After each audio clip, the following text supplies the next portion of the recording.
Assalamualaikum warahmatullahi wabarakatuh. Halo semuanya, selamat pagi, siang, sore, malam, Bu Syurmita dan teman-teman yang menonton video ini. Sebelumnya perkenalkan, saya Fidela Krisna Devi Tunisa dan teman saya Amanda. Kami dari Prodi Akuntansi Universitas Al-Azhar Indonesia. Kami di sini akan membahas materi tentang analisis lingkungan bisnis, analisis strategi, dan analisis akuntansi. Disimak ya videonya. Sebelum kita menganalisis laporan keuangan, kita perlu tahu dulu nih, bisnis ini beroperasi di lingkungan seperti apa sih? Lingkungan bisnis memengaruhi laporan keuangan. Ada dua sumber utama informasi. Yang pertama, laporan keuangan perusahaan, dan yang kedua, informasi eksternal seperti berita industri, tren ekonomi, dan analisis pihak ketiga. Contohnya, bayangin kamu mau investasi di perusahaan minuman es krim. Kamu harus tahu dulu nih bahwa permintaan mereka ini musiman.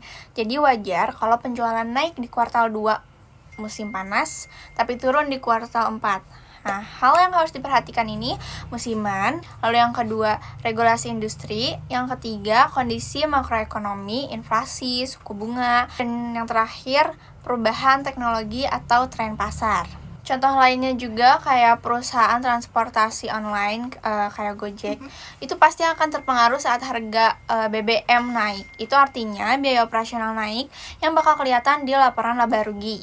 Selanjutnya, strategi perusahaan menentukan bagaimana perusahaan bersaing dan menghasilkan uang. Strategi ini nantinya tercermin dalam laporan keuangan. Tipe strategi yang bisa dianalisis, yang pertama strategi biaya rendah. Itu fokus menekan biaya atau margin laba tipis. Yang kedua, strategi diferensiasi. Itu fokus pada kualitas atau brand. Beban iklan, contoh dalam sehari-hari itu kayak perusahaan seperti Indomie menerapkan strategi biaya rendah. Mereka produksi massal dengan harga murah, margin tipis tapi volumenya besar. Sebaliknya, perusahaan seperti Apple pakai strategi diferensiasi. Mereka fokus pada kualitas, inovasi, dan branding. Itu kenapa di laporan keuangan Apple, biaya R&D dan pemasaran tinggi banget. Kenapa strategi penting? Karena itu membantu analis paham kenapa margin laba naik turun, kenapa belanja iklan tinggi, apakah perusahaan sedang ekspansi atau efisiensi. Nah, setelah paham bisnis dan strateginya, baru kita masuk ke analisis akuntansi. Tujuannya adalah untuk mengevaluasi apakah laporan keuangan mencerminkan kondisi ekonomi perusahaan secara akurat. Kenapa sih penting? Karena dalam praktiknya akuntansi itu banyak estimasi, judgement, bahkan kadang manipulasi. Nah, yang perlu dianalisis ini, apakah perusahaan menggunakan standar akuntansi secara agresif atau konservatif? Apakah ada manajemen laba? Apakah estimasi seperti penyusutan dan cadangan piutang wajar? Nah, contoh teknisnya ini, manajemen laba kosmetik ini memoles laporan tanpa dampak khas. Lalu manajemen laba real ini menunda pengeluaran agar laba tahun ini tampak lebih tinggi. Contohnya itu, kamu punya toko online nih, saat mau laporan keuangan, kamu tunda beli stok baru sampai bulan depan, biar pengeluaran bulan ini kecil dan seolah-olah untung besar. Itu bentuk manajemen laba. Lingkungan laporan keuangan. Informasi laporan keuangan dinilai berdasarkan 1. Kebutuhan informasi pengguna laporan keuangan. Kedua itu sumber informasi alternatif seperti data ekonomi, industri, laporan analisis, dan pengungkapan manajer.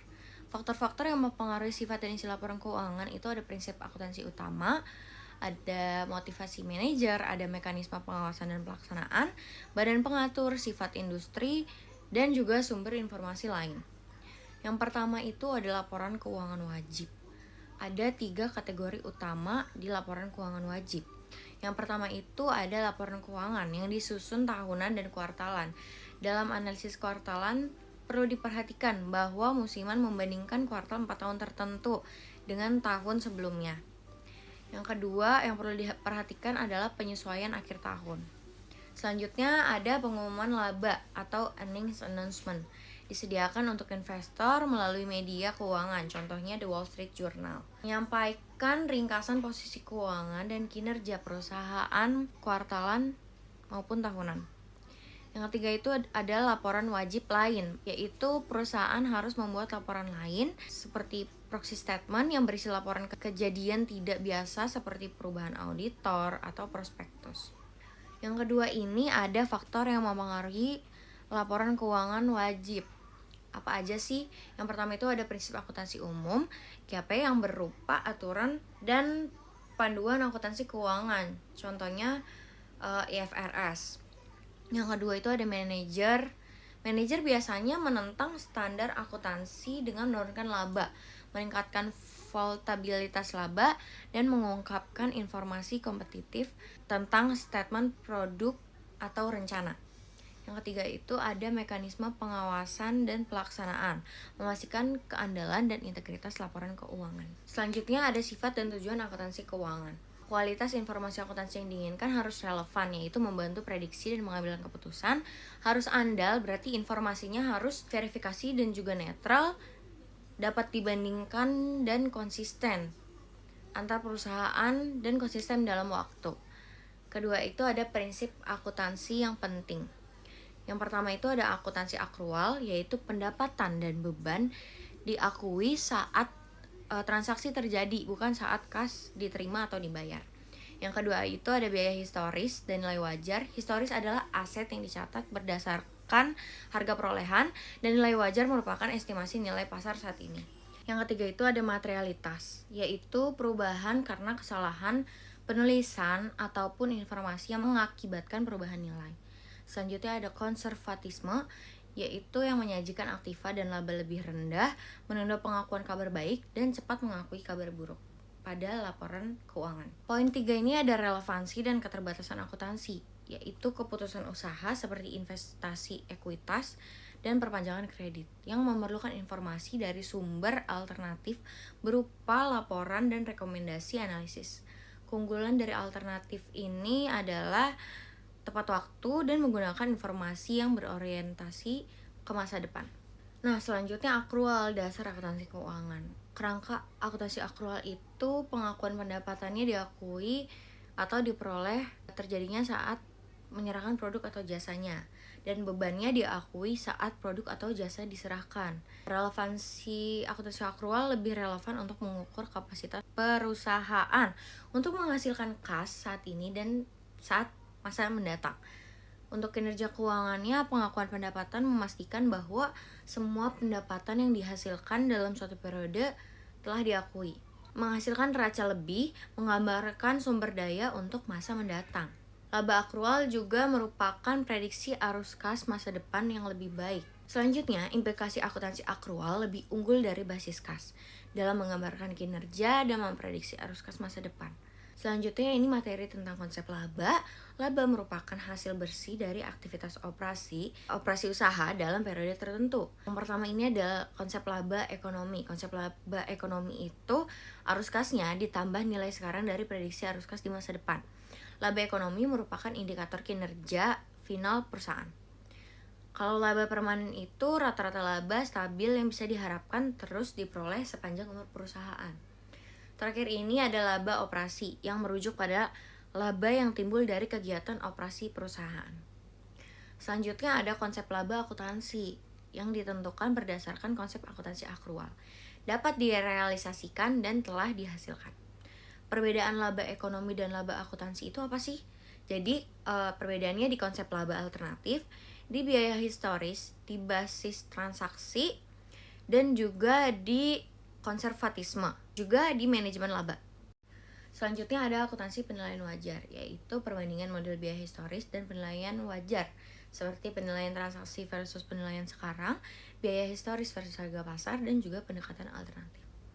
Yang kedua ini ada pertimbangan dalam mengukur nilai wajar, seperti tanggal pengukuran, transaksi hipotesis, transaksi berurutan, pengukuran harga dengan pasar, juga harga keluaran. Yang ketiga ini ada teknik valuasi, yaitu pendekatan pasar menggunakan harga dari transaksi aktual pasar itu sendiri.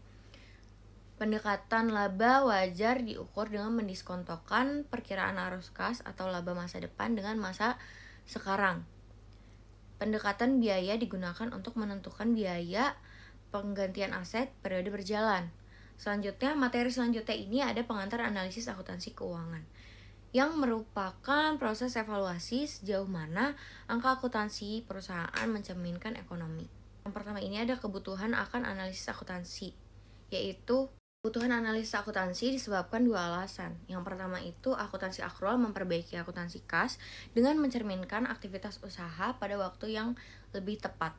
Yang kedua itu laporan keuangan dibuat untuk berbagai jenis pemakaian atau kebutuhan informasi. Di sini juga ada distorsi akuntansi. Distorsi akuntansi itu merupakan penyimpangan dari informasi yang dilaporkan pada laporan keuangan terhadap realitas usaha yang sebenarnya. Distorsi ini timbul dari sifat akuntansi akrual yang meliputi standar akuntansi, kesalahan estimasi, keseimbangan yang andal dan relevansi, juga manajemen laba. Nah, manajemen laba ini mencakup mempercantik laporan keuangan. Seperti jika manajer memilih tindakan konsekuensi arus kas dengan tujuan mengubah laba. Yang pertama itu strategi manajemen laba, lalu motivasi melakukan manajemen laba, mekanisme manajemen laba, implikasi manajemen laba terhadap analisis laporan keuangan, dan yang terakhir itu ada proses analisis akuntansi. Proses analisis akuntansi sendiri dilalui dua bidang, yaitu evaluasi kualitas laba dan penyesuaian laporan keuangan. Tahap akhir dari analisis akuntansi adalah membuat penyesuaian yang layak atas laporan keuangan, terutama laporan laba rugi dan neraca. Yang terakhir ini ada faktor earnings quality. Faktor-faktor eksternal ini membuat pendapatan lebih kurang dapat diandalkan dalam satu faktor adalah kualitas pendapatan luar negeri. Contohnya lingkungan peraturan yang berhadapan dengan utilitas publik mempengaruhi kualitas pendapatan sehingga mempengaruhi kualitas laba karena meningkatnya ketidakpastian keuntungan di masa depan, juga stabilitas dengan keadaan sumber pendapatan yang mempengaruhi laba. Mungkin cukup sekian penjelasan tentang analisis lingkungan bisnis, analisis strategi, dan analisis akuntansi dari kami, kelompok 2, saya dan Fidela. Untuk kurang lebihnya mohon maaf. Wassalamualaikum warahmatullahi wabarakatuh.